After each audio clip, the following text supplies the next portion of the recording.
Oh, howdy all, grab yourself a drink, it's time for some Path of Exile discussion. With patch 3.18 introducing Recombinators, it was always going to be a race against time until players figured out exactly how they worked. And there is a post that's been made on the Path of Exile subreddit by someone who claims to have cracked all of the code and to have worked out how these powerful new crafting systems work. The thing that's important here is that this is not just any old person that's done a bit of research. This is the Diabetes King, also known as the Twitch streamer Iron vs Wild. This is the person who is responsible for an enormous amount of information about how crafting works in the past. Every time Diabetes King has posted information about crafting in the past, it's been well researched and it's been honest and it's been true. So this is someone with a very, very strong pedigree for working this stuff out. And also, he's someone with the statistical knowledge necessary to make honest claims about how likely something is and not to make wild mistakes in doing so. A lot of people will see a coin be flipped 100 times, see it come up 40 times as heads and 60 times as tails and say, hey, that's a rigged coin. Diabetes King knows enough about variance to know that actually, no, that is not something you can infer from a 40 to 60 result. Diabetes King won't make mistakes like that. So, going through, how do Recombinators work?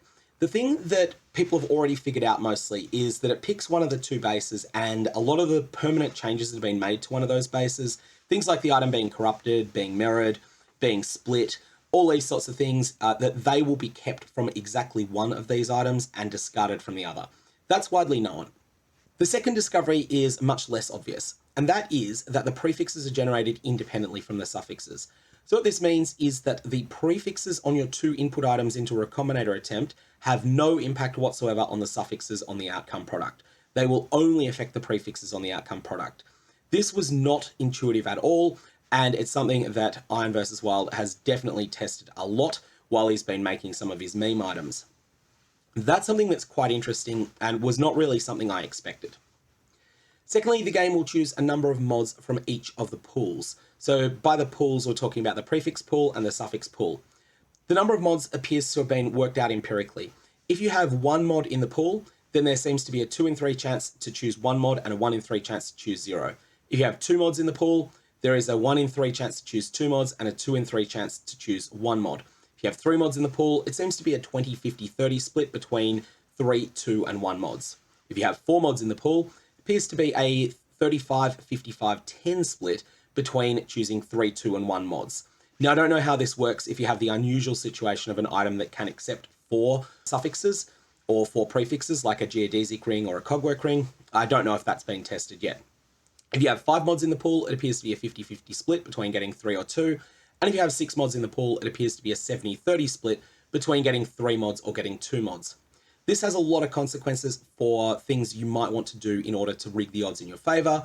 Most importantly, you will often want to craft the same additional mod on both items. So if you've got a mod you want to protect in various situations, that's on one item, you may well wish to craft something like intelligence on both of the items.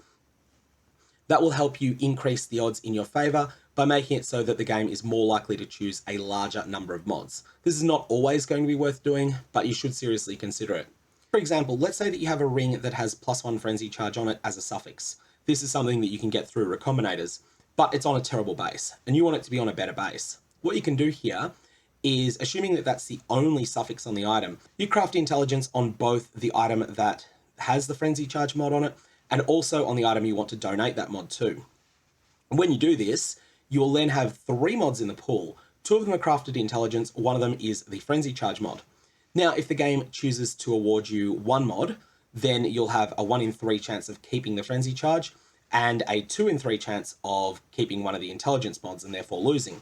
But if the game awards you 2 or 3 mods, then you're guaranteed to get everything. You get both the frenzy charge and the crafted intelligence. It's then really easy to remove the crafted intelligence mod. So that's the first thing that was very much not obvious, and a lot of people will no doubt take good use of this in conjunction with things like fractured mods on bad belt bases that they want to get onto a Stygian Vice instead. After that, there is a chance for a final mod to be added once all of these mods have been added. One thing that's very important is that this needs to have space to be added onto the item. So if you've got 3 prefixes on your gloves before this step, then you can't get Socketed Gems as supported by level 4 Enlighten, which is something you might have otherwise wanted. And so that means that you may deliberately want to use a small number of prefixes on items when you're trying to chase down those specific mods.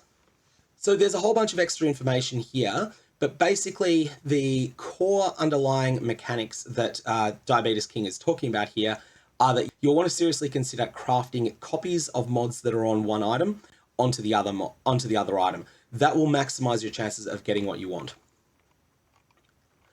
Finally, there's a little bit of discussion about these special Recombinator mods. Now, Diabetes does not have enough information to give serious info on how likely these mods are to spawn. He thinks he got about 100 +1 charge rings while he was messing around using about 2,000 jewelry Recombinators on a meme project ring that he was doing. But it's not absolutely certain of that, and so he hasn't quoted any particular percentage chances here. Then there's a whole bunch of information about how you go about creating an item that has 3 specific desired mods you might want, so 3 specific prefixes, 3 specific suffixes, and all sorts of things like that. So lots and lots of information that's really important. Ultimately, his final conclusions are that Recombinators are not good when your goal is to annul mods from an item. They may be the only option you've got if an item's corrupted, but they're not going to do this very, very well. So broadly speaking, don't use Recombinators as a substitute for Orbs of Annulment. Recombinators are also not good at making 5 or 6 mod items, but they may sometimes be the best way possible. But normally, Harvest, Ashling, and Crafted mods will be a better way to finish off an item that has 3 perfect prefixes that you've just created with Recombinator. Ultimately, that's going to be up to you whether you try to make this work or not, but it's going to be quite difficult to do. One thing that's important and that I would definitely say you should keep in mind is that now this information is out there in the public, you'll see that there'll be a big impact on prices of items across Path of Exile. Most significantly, you'll see all of the most powerful inputs into Recombinators start going up in price. This is the Recombinators themselves, but it's also things like fractured items with desirable locked mods. Those will start going up in price because people will simply be able to get better use out of them. And people that don't follow this new information will end up in a spot where they're locked out of a bunch of these crafts because they're trying to do things that have maybe a 30% success rate, whereas someone else that's got a 45% success rate at the same craft quite simply be willing to outbid them for materials. So do keep that in mind. Once information is out there, it becomes essential to know. That's all I've got on this. May your Valorbs have interesting results.